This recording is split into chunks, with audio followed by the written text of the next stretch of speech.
Good morning. आज आपल्यासाठी घेऊन आले मस्त गोष्ट.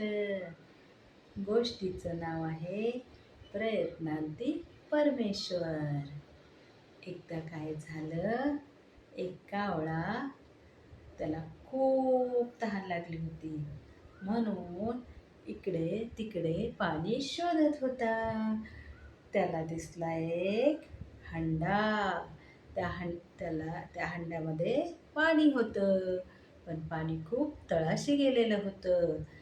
कावळ्याला एक युक्ती सुचली. कावळा गेला आणि एक एक दगड तोंडात धरून आणला आणि घागरीत टाकला. बघता बघता जे तळाचं पाणी होतं ते वरती आलं आणि कावळ्यानी पोटभर पाणी पिलं आणि आकाशात कावळा उडून गेला. Thank you.